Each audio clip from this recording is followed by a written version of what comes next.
né, do texto que a gente estudou ontem na célula, quem esteve na célula ontem, o que acontece quando a glória de Deus se manifesta. Coloca para mim em Ageu capítulo 2, do versículo 1, por gentileza. A gente vai ler aqui do 1 até o 9.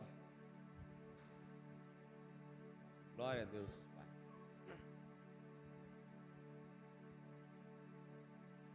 Célula ontem estava top, não estava?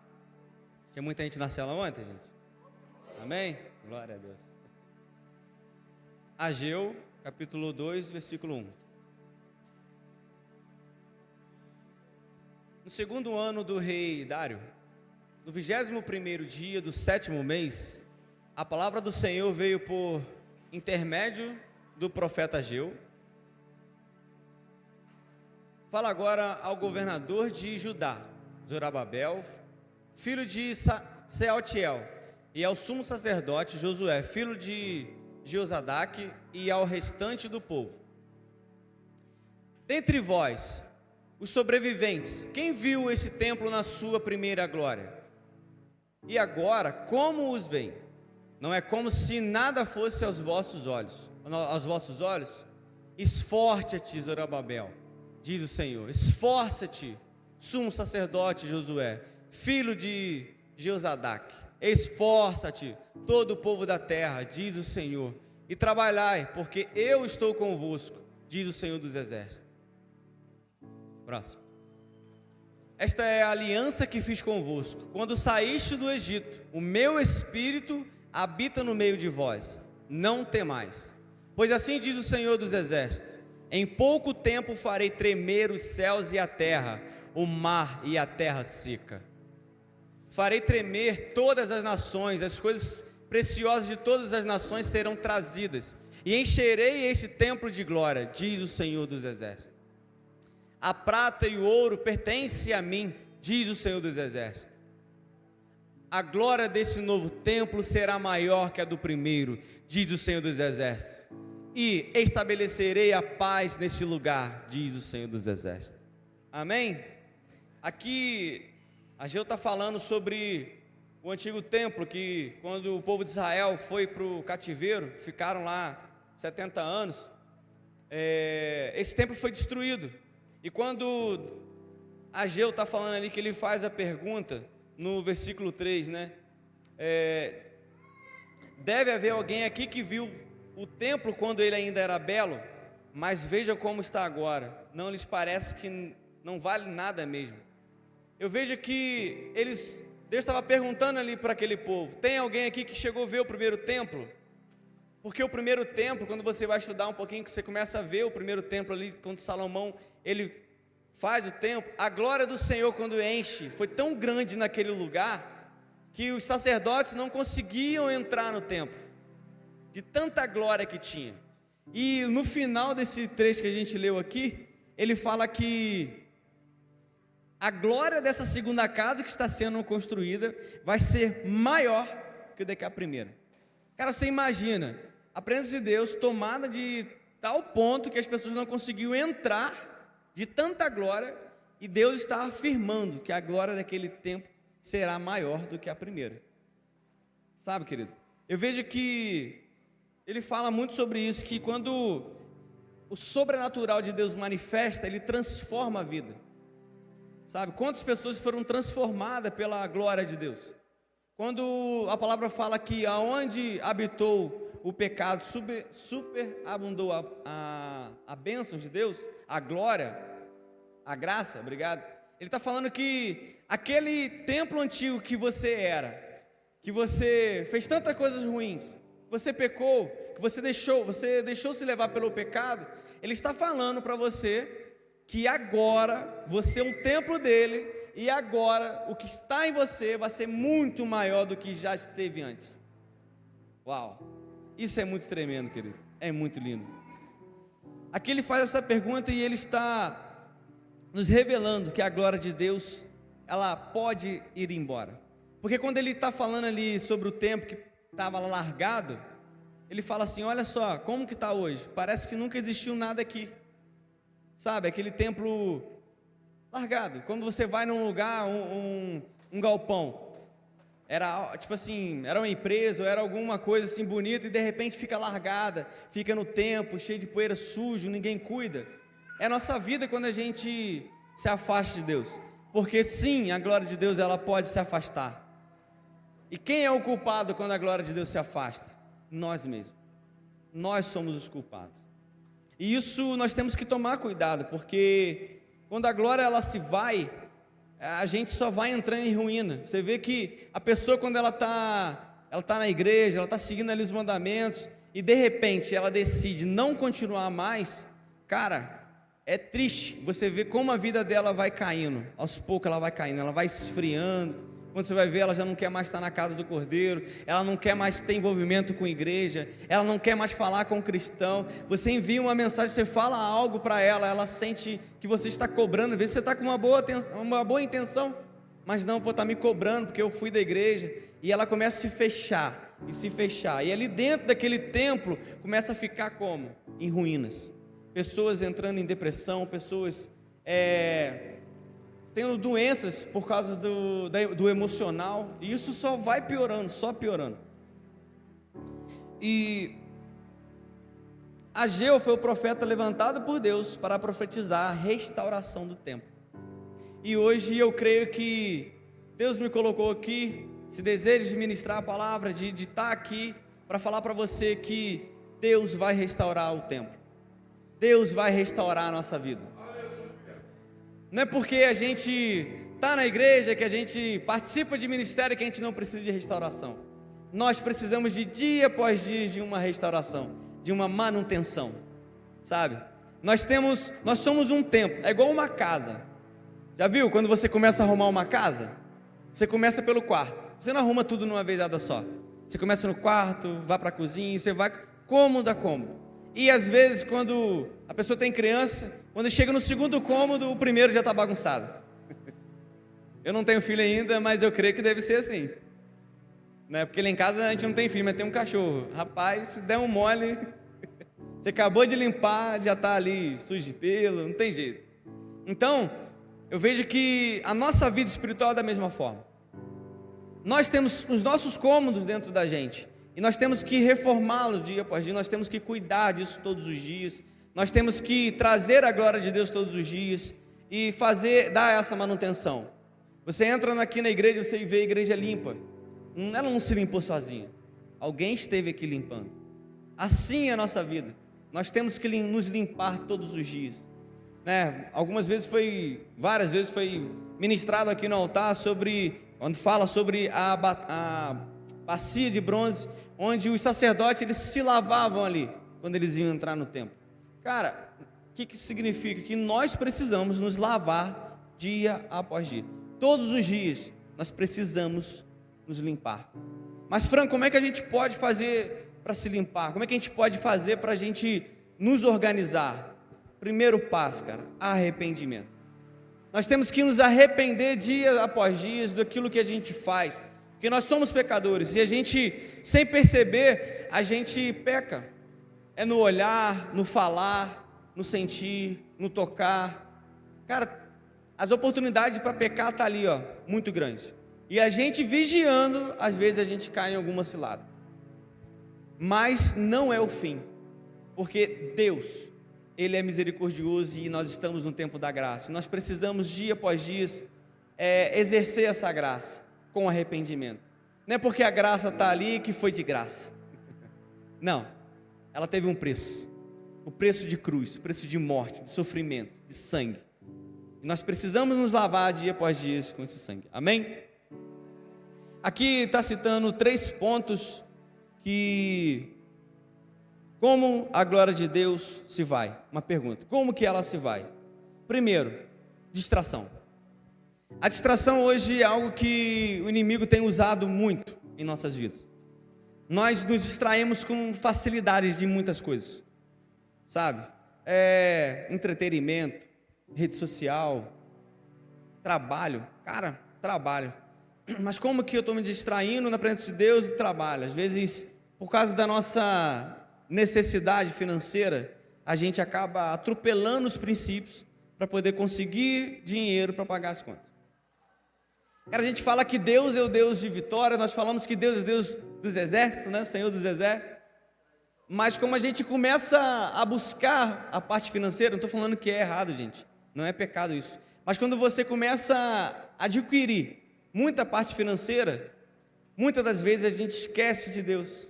Porque quando você está com a conta recheada, vamos dizer assim, e a sua esposa fica doente, ou o filho fica doente, ao invés da gente ir para os pés do Senhor, a primeira coisa que a gente faz é o quê? Procurar um médico, porque eu tenho dinheiro. Não, filho, não estou falando aqui que não tem que procurar um médico, nós temos. Mas a primeira coisa que tem que fazer é orar a Deus, cara. Porque Deus, é Ele quem cuida. Se o médico vai transferir algo para o seu filho ou para você na saúde, foi Deus que colocou nele a sabedoria. Então a gente acaba nos distraindo da presença de Deus por causa dessas situações. E eu estou falando isso com vocês porque onde eu trabalho tem pessoas que têm situação financeira boas. Cara, é incrível. Ficou doente e nem ora, e não faz nada, ele já corre. Às vezes coisas que podem ser resolvidas assim numa oração, porque a oração, quando você exerce a oração, você consegue diminuir o estresse. Não sei se vocês já passaram por isso. Estava no pico de estresse elevado, passando mal, e de repente você para tudo e você ora, e você entrega a Deus. E quando você entrega isso a Deus, cara, parece que é uma injeção que vai tirando, uma seringa que vai tirando o estresse ali, e você vai se acalmando. A oração, ela tem o poder de mudar o ambiente, de trazer cura, ela tem poder para fazer tantas coisas, mas a gente acaba distraindo. Às vezes na oração a gente se distrai com o celular. Às vezes a gente está orando, o celular vibrou e a gente, cara, pega o celular para ver o que foi e de repente, estou orando. Porque já aconteceu comigo. Coloca para mim em Ezequiel capítulo 10, no versículo 4, por favor. E, cara, e a distração é em tudo. Tem um louvor do Alessandro Vilas Boas que, se eu não me engano, a letra é essa. Porque esse músico que toca, é difícil gravar a letra, gente. Já falando para vocês que é bem complicado. Não é verdade? E tem uma letra que ele fala assim, né? Nem milhares de anjos, é isso, Juninho? Nem milhares de anjos vão tirar os meus olhos do meu amado. Cara, isso é tremendo você falar isso. Porque a gente se distrai com tão pouca coisa. Você imagina você, Cristo na frente e de repente milhares de anjos ao nosso redor. Nós temos que tomar cuidado para não distrair. Porque nós temos que estar focado aonde? É nele. É em Cristo, amém? Diz assim, ó: então a glória do Senhor se levantou de sobre o querubim e passou para a entrada do templo, e o templo encheu-se de uma nuvem, e o pátio se encheu do resplendor à glória do Senhor. Coloca para mim agora no capítulo 11, verso 23. Cara, querubim, se você vai ler o capítulo inteiro ali de Ezequiel, o 10 e 11, você vai ver a visão que ele teve dos querubins. Cara, é incrível. É algo assim, usar uma palavra assim, vou usar uma palavra forte, terrível, você começa a ler ali, você começa a imaginar como é, cara, é incrível, sabe, o querubim, é incrível, e a gente não pode nos distrair, temos que olhar para ele, e aqui ele está falando, e a glória do Senhor estava no templo, se levantou do meio da cidade e se pôs sobre um monte, ao oriente da cidade. A glória do Senhor estava num templo e de repente ele saiu. E o templo ficou vazio.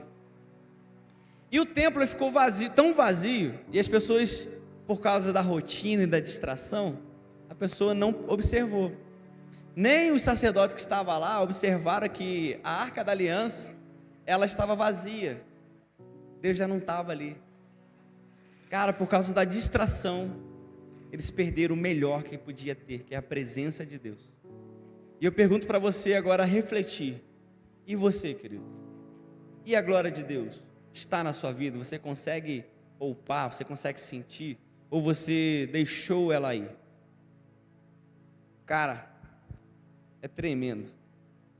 Quando você sente vazio, é porque ele não está preenchendo mais você. E é um lugar perigoso. Porque quando você se sente vazio, você começa a buscar em outros lugares, buscar algo para preencher esse vazio. Aí você vai nas coisas que você mais gosta de fazer. Alguns partem para alimentação, outros para entretenimento, outros para o trabalho, e vai acumulando um monte de coisa, para quê? Para poder se encher, mas não consegue. Se você olhar, talvez você, graças a Deus você não está assim, mas você olha ao seu redor, você conhece pessoas que falam, cara, eu trabalho, eu batalho, eu faço tudo, eu busco, mas eu não consigo ser feliz. Tem gente que tem situação financeira muito boa e não é feliz. Porque tem o vazio dentro dele, porque a glória de Deus saiu. Amém? Vamos lá. Coloca para mim Lucas 21:34. Jesus, com a sabedoria imensa, ele deixou isso para a gente. E às vezes a gente passa batido. A gente não observa o que ele quis dizer. Olha só. Cuidai de vós mesmos. Não aconteça que o vosso coração se encha de devassidão, embriaguez e preocupações da vida. E aquele dia vos surpreenda como uma armadilha, porque ele virá sobre todos os que habitam na face da terra. Cara, olha o que ele está falando aqui, ó. Jesus disse, fiquem alertas, outra versão que está aqui, fiquem alertas, não deixem que as festas, ou as bebedeiras, ou os problemas dessa vida, façam vocês ficarem tão ocupados, que aquele dia pegue vocês de surpresa, como se fosse uma armadilha, pois ele cairá sobre todos, no mundo inteiro, não é só para você, é para todo mundo.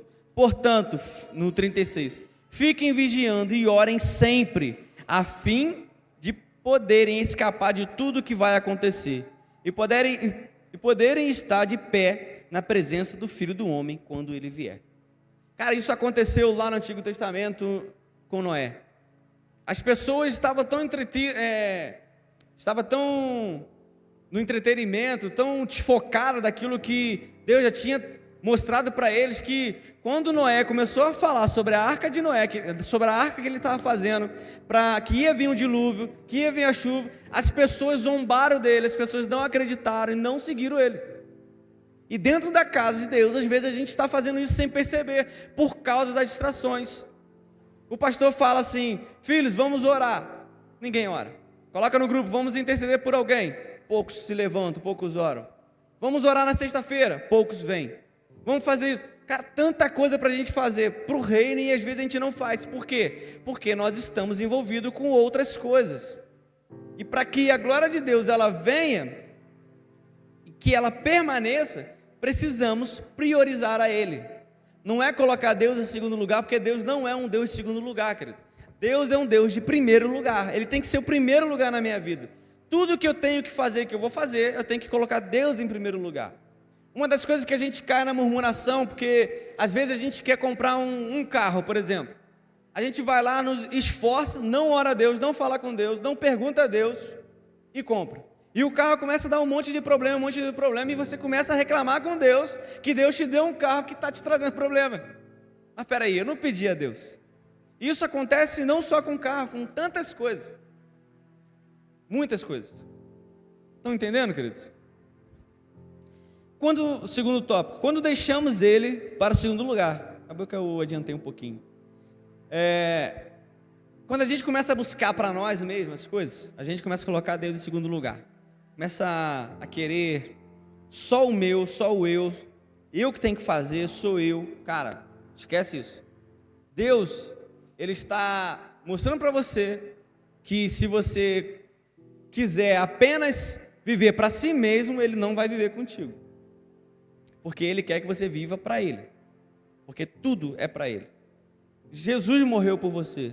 Nós precisamos morrer dia após dia por Ele. Amém? Coloque para mim, por favor, Mateus capítulo 6, versículo 33. 33. Mas buscai primeiro o seu reino e a sua justiça, e todas essas coisas serão acrescentadas. Todas essas coisas. O que são todas essas coisas? Tudo aquilo que eu preciso, tudo aquilo que eu necessito. Quando a gente busca Deus em primeiro lugar, eu creio que as outras coisas que vão acontecendo, que vêm chegando, é Ele permitindo que vem chegando. Mas quando a gente tira Deus desse lugar e a gente esquece de buscar a Ele em primeiro lugar, a gente começa a se preocupar. Cara, eu vou falar para você assim o seguinte: tem momentos na nossa vida que a gente olha, eu vou falar de mim. Teve alguns momentos na minha vida que eu olhei a minha situação financeira e falei, meu Deus, agora lascou. Sobrou mês no final do meu salário. Acabou o salário, ainda tinha um pedaço do mês ainda para frente. Falei, meu Deus do céu, misericórdia. E eu comecei a me preocupar e comecei a procurar outras formas para poder conseguir levantar o dinheiro para pagar as contas e tudo mais. Eu não tinha entendimento que era só depositar minhas esperanças nele. Ah, Fran, mas é só falar com ele? Sim, porque como o pastor falou aqui no domingo, gente, domingo retrasado, Deus é um Deus de reação. Nós precisamos primeiro agir para que Ele venha reagir. Deus, Ele é o Deus do impossível, Ele não é apenas o Deus do possível. Ah não, Deus, é possível? Pode fazer, não precisa de eu fazer não. Sai fora dessa mentalidade. Porque Deus, Ele quer fazer o impossível, aquilo que você não consegue mais, que você continuou, mas na sua limitação você não consegue mais andar. Aí Ele vem, te pega no colo e te carrega. Creio que os mais antigos, eu escutei, né? Vou falar mais antigo porque eu já escutei. Alguém já escutou aquela, não sei se, é tipo não é uma frase, não é um poema, esqueci o nome que fala. Que tinha uma pessoa andando sobre a areia e tinha as pegadas atrás, e ela começou a falar com Cristo assim, poxa Deus, você falou comigo que estaria andando do meu lado, você falou comigo que estaria comigo todos os dias, você falou comigo que eu poderia depositar tudo em você, que você estaria comigo, e eu estou olhando para trás e só estou vendo 2 pegadas, eu não estou vendo as 4 pegadas que deveria ter, você não está aqui. Aí Jesus falou com ele, então filho, enquanto você está olhando para trás, está vendo 2 pegadas, é porque eu estou te carregando no colo. Uau! Cara, quantas vezes eu já olhei e vi Deus, vi Jesus me carregando no colo. Nesse sentido, de olhar e falar, cara, como é que isso aconteceu? Como isso aconteceu? Coloca para mim Isaías 42, no verso 8, por favor. Eu sou o Senhor, este é meu nome, não darei a minha glória a outro, nem o meu louvor às imagens esculpidas. Cara, ele está falando que a adoração é dele. Ele criou você exclusivamente. Quando a gente fala que ele sente saudade da sua voz, realmente ele sente, porque ele te ama tanto, tanto, que ele deu o único filho que ele tinha por você, por mim.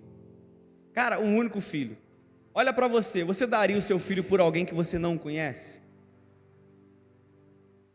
Cara, se a gente for olhar, na verdade, nem eu me daria por alguém que não conheço. Olha só, isso é muito forte. Nós temos que aprender a entender esse amor. Porque quando a gente entende esse amor, a gente começa a colocar a Ele no lugar que Ele tem que estar, que é em cima, que é reino, o lugar onde Ele vai governar. Mas não adianta eu falar assim, Deus, o Senhor vai governar a minha vida, e eu começar a dominar e querer fazer com que as coisas aconteçam do meu jeito e do meu tempo. Não, é no tempo dele, amém? O terceiro tópico, quando nos conformamos com uma vida espiritual sem fogo. Amós 8:11, por favor. Cara, uma vida espiritual sem fogo. Hoje nós estamos caminhando numa igreja profética, num mover profético, e nós estamos tendo entendimento desde da festa de Pentecostes, que mudou a estação e nós estamos vivendo num momento de guerra. Nós estamos numa estação de guerra.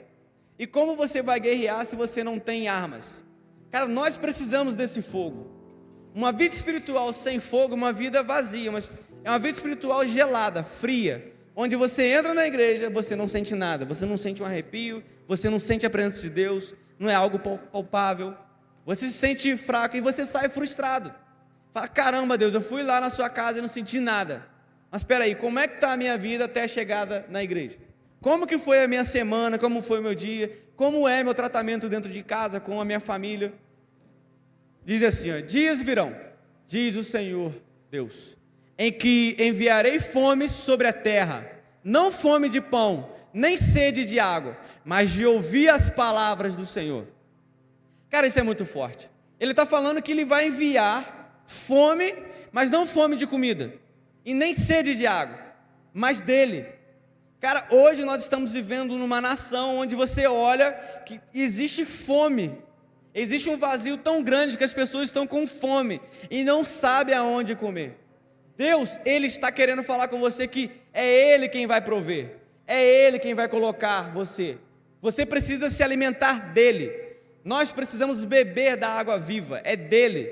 Não é do meu esforço, não é parte física, é dEle. Nós precisamos colocar Ele no lugar que Ele tem que estar. Coloca para mim em Mateus capítulo 5, no versículo... 6, no versículo 10.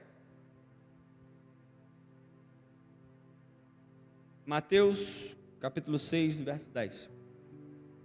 Venha o teu reino, seja feita a tua vontade, assim na terra como no céu.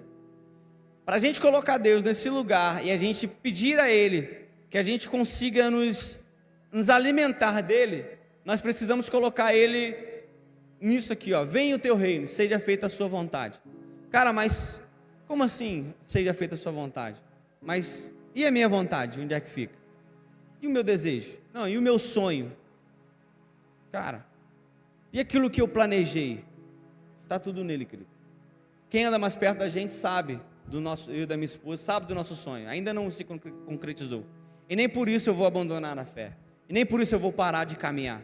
Porque maior do que o meu sonho que eu tenho com a minha esposa é o Deus que eu creio. É a eternidade que eu quero ir. Isso tem que ser maior na nossa vida. Ele tem que ser o primeiro. Amém? Glória a Deus. Agora vamos falar rapidamente, que o tempo já está indo. O que acontece quando a glória de Deus vem? Agora a chapa vai esquentar. Coloque para mim Atos capítulo 9, versículo 5. O que acontece quando a glória vem? Você sabe. Primeira coisa, existe uma transformação de dentro para fora. Cara, isso é lindo. Porque você olha um tanto de gente que você via lá fora, falava assim, cara, isso não vai dar em nada. Isso aí é modinha. E de repente ele vem. E quando ele chega, ele transforma. Talvez você seja alguém que viveu lá fora, sabe o que eu estou falando, e hoje você olha para você e fala, cara, Deus me transformou de tal maneira que eu não quero mais aquilo para mim. Porque quando ele chega, o negócio fica diferente. Como diz o paulista, fica embaçado, velho.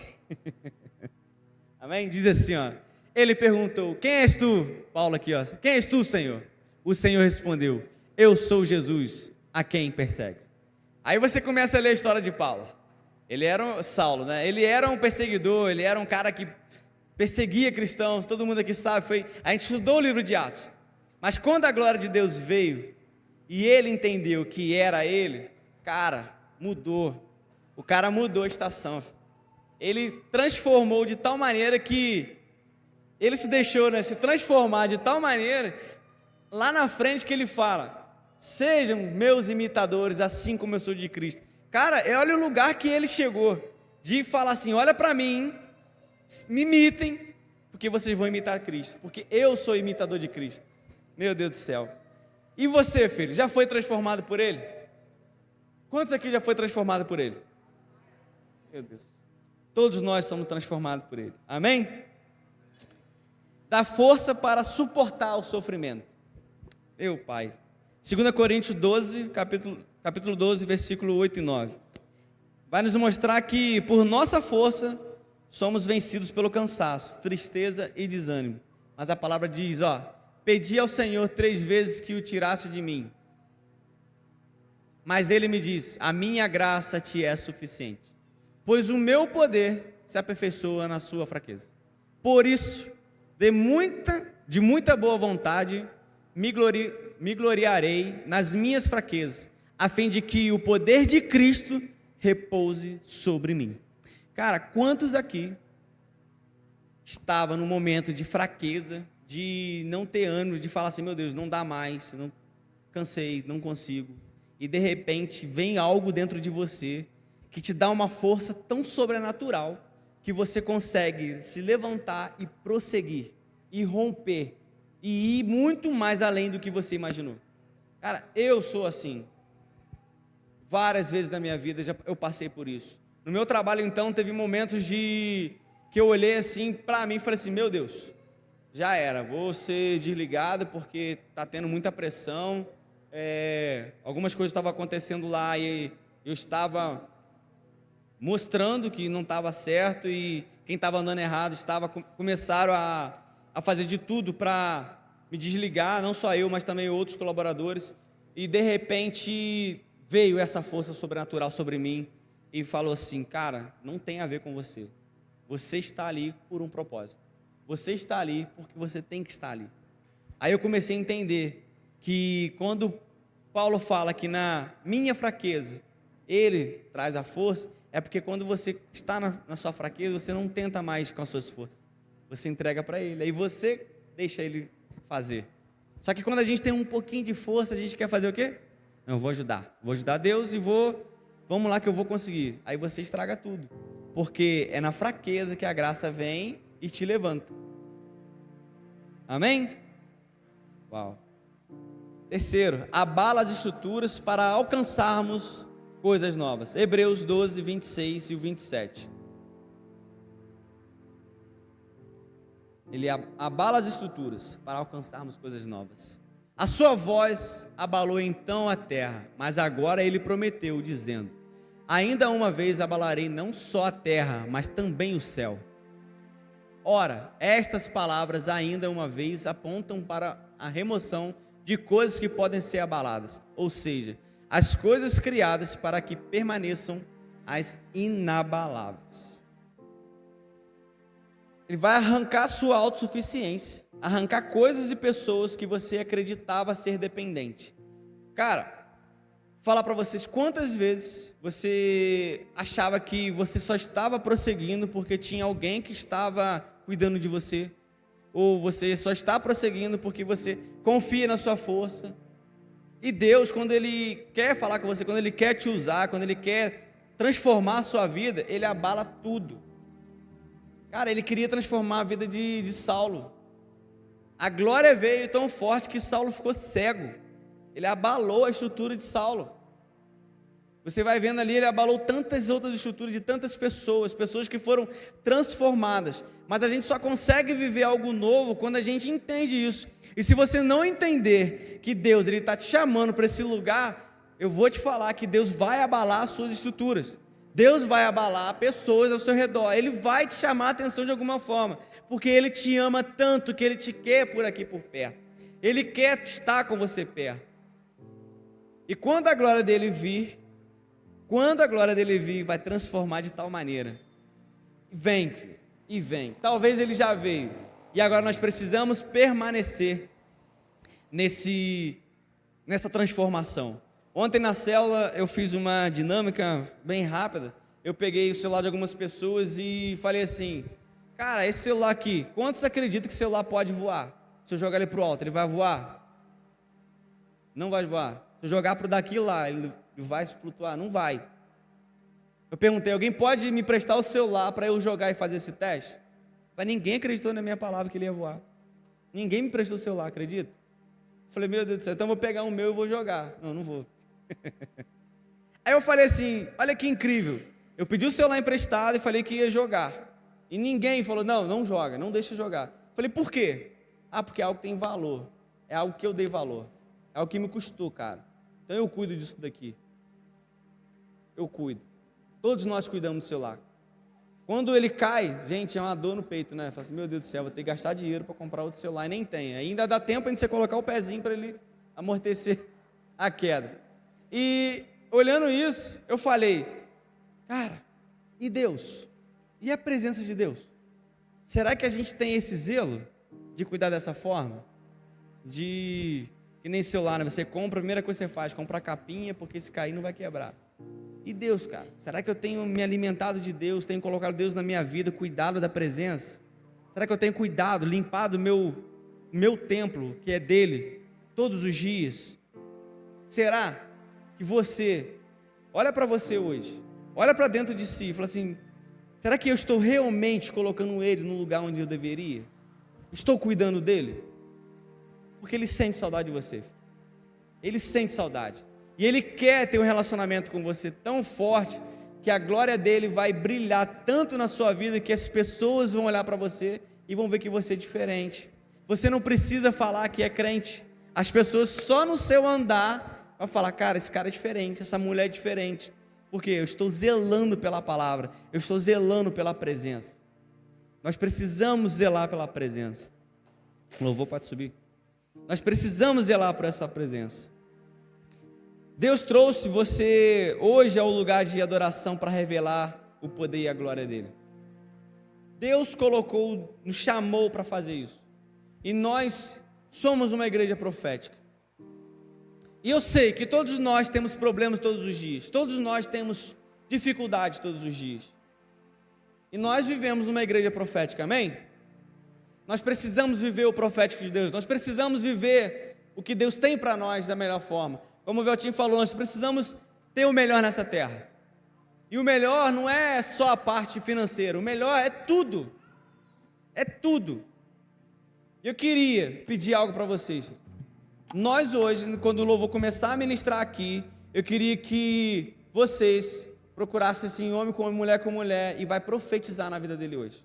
Você vai profetizar que ele vai vencer. Você vai profetizar emprego, vai profetizar algo que está dentro do seu coração, porque a glória de Deus está nesse lugar. E aonde há a glória de Deus, há transformação. E eu creio que a partir dessa promessa, quando o Filho for profetizar para você, eu creio que vai gerar uma transformação no teu espírito. E eu creio que essa transformação vai mudar o seu ambiente. Vai mudar. Essa semana ainda você vai ter uma resposta. Talvez você esteja essa noite precisando de uma resposta. E eu creio que o Espírito de Deus que está habitando em nós vai te dar essa resposta. Amém? A gente tem coragem de fazer isso, filho? Lembrar que o Dani falou uma vez: quem tem medo do ridículo não vive profético, não vive o melhor de Deus. Vamos profetizar, filho. Vamos profetizar. Fala, ora. Se você não sabe como profetizar, ora por ele. Coloque a mão sobre o seu ombro e ora por ele. Ministra no coração dele aquilo que está dentro de você. Amém?